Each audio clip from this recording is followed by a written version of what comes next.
पूर्व सैनिक एवं मीणा समाज के नेता अमरचंद मीणा ने कहा है कि प्रदेश के सीएम द्वारा प्रति क्विंटल गेहूं पर 150 रुपए बोनस देने की घोषणा से किसानों का फायदा होगा। ऐसे में उन्होंने मुख्यमंत्री भजनलाल शर्मा और कृषि मंत्री डॉक्टर किरोड़ीलाल मीणा का आभार व्यक्त किया है। उन्होंने बताया कि कृषि मंत्री ने नकली खाद पर छापामारी करके रोक भी लगाई थी। अमरचंद मीणा के अनुसार केंद्र सरकार को किसान और जवानों के लिए काम करना चाहिए। साथ ही कमजोर आय वर्ग के किसानों को पेंशन दिए जाने की भी जरूरत है। साथ ही भारतीय सेना के जवानों की वेतन और पेंशन संबंधी समस्याओं का समाधान होना चाहिए। तो राजस्थान के मुख्यमंत्री ने विधानसभा में जिस तरह से घोषणा की है बजट सत्र के दौरान कि प्रत्येक किसान को प्रति क्विंटल 150 रुपये बोनस दिया जाएगा गेहूं की फसल पर, अगर किसान मंडी पर व्यापारी को बेचता है या फिर सरकारी खरीद में बेचता है तो उसको इसका लाभ मिलेगा। आप ग्रामीण परिवेश के हैं, किसान नेता हैं, आदिवासी संघ के प्रदेश अध्यक्ष हैं, क्या प्रतिक्रिया? देखो, ये धन्यवाद देता हूँ हमारे सीएम साहब को और साथ में जो कृषि मंत्री हैं डॉक्टर किरोड़ीलाल जी, इन्होंने एक किसान से जुड़े हुए हैं।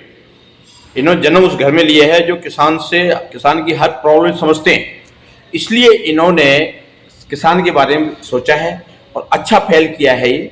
और दूसरा जो इन्होंने खाद पकड़ा है, नकली खाद, ये एक दिलेर नेता की वो है, हर एक की हिम्मत नहीं है कि जो ऐसे जाकर छापा मारे।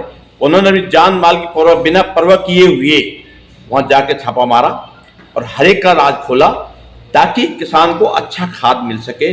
मैं तो बारंबार इनका डॉक्टर जी को किस शब्दों से इनका एहसान करें, एहसान को शब्द में यूज करें कि जो उन्होंने किसानों के बारे में इतना सोच विचार किया।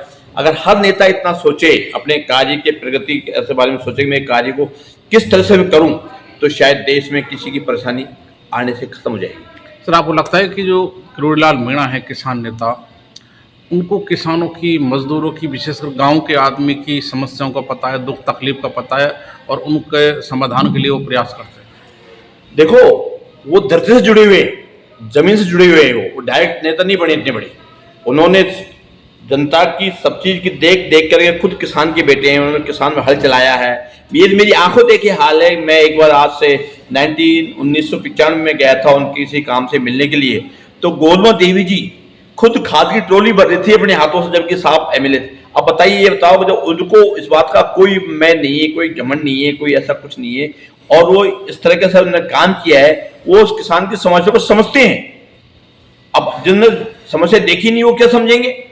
तो जिस तरह से बाढ़ आई थी और जब किरोड़ीलाल मीणा जी खुद पानी में पहुंचकर और बाढ़ में पहुंचे और लोगों की बचाव किया, वो आप सबने देखा है कि एक एक घर जाकर के डॉक्टर किरोड़ीलाल जी ने सबकी मदद करी। और हर जगह, अभी कल परसों देख रहे थे, एक बच्चे को गोद में लेकर लाड कर रहे हैं। और वो इस तरह के नेता हैं कि शायद अगर ऐसा नेता बन जाता, हमारे देश को कोई परेशानी, सारी परेशानियों से खत्म हो सकते हैं, दिक्कत खत्म हो सकती है। मैं धन्यवाद देता हूँ ऐसे नेताओं को। ऐसे हमारे महापुरुष हैं, लोग याद करेंगे। जैसे कबीर साहब ने एक वाणी में कहा है कि जब हम पैदा हुए जग असा हम रोए, ऐसी करनी कर चलो हम हंसे जग रोए। जब डॉक्टर साहब इस दुनिया छोड़ जाएंगे ना, उस दिन जनता रोएगी, याद करेगी इनको, एक एक बात इनकी याद करेगी कि ऐसा नेता भी होने को रहेगा। जैसा आज हम कप्तान साहब को याद करते हैं, हमारे समाज में या तो कप्तान साहब हुए थे, और ये अब ये डॉक्टर किरोड़ीलाल जी, जिन्होंने जनता, ये किसी एक जात के नहीं लड़ रहे, ये सब समाज के लड़ते हैं। चाहे वो राजपूत हो, चाहे वो ब्राह्मण हो, चाहे वो मीणा हो, चाहे वो जाट हो। जैसे कि वहाँ पहुँच गए थे, वो उधर वो गोपालगढ़ पहुँच गए थे, उनको तो क्या लेना देना, लेकिन वो कहीं भी जहाँ भी आग लगे वहाँ पे बुझाने के लिए पहुँच जाते हैं। ये उनका तो मेरा सवाल ये है कि 150 रुपये जब प्रति किसान को 1 क्विंटल में मिलेगा, कितना किसान को लाभ मिलेगा, कितनी राहत मिलेगी? सब किसानों को तो इसमें 100% सबको लाभ ही मिलेगा। और दूसरा, मेरी आप सरकार से एक निवेदन और है, अगर जैसा हरियाणा का तर्ज पे जो पेंशन बढ़ रही है वो कम है, और सेकेंडली जो किसान जो गरीब तबके के हैं उनको सबको अगर पेंशन दी जाए तो शायद सरकार का जिंदगी भर हम ऐसा नहीं बोलेंगे, और जो किसान को इसके लिए बहुत फायदा होगा। इसलिए किसान के बारे में विचार करेंगे। क्यों हम कहते तो हैं जय जवान जय किसान, लेकिन इस देश में ना किसान की वैल्यू है ना जवान की वैल्यू है। किसान जाएगा कोई काम से बाजार में, किसान उसको दौड़ जा बाहर उसको आने दे। ऐसे ही जवान को कोई मतलब नहीं, जबकि जवान पूरा, ये दो ही इस देश के ऐसे नीम, जवान और किसान, लेकिन दोनों की इस देश में कोई वैल्यू नहीं।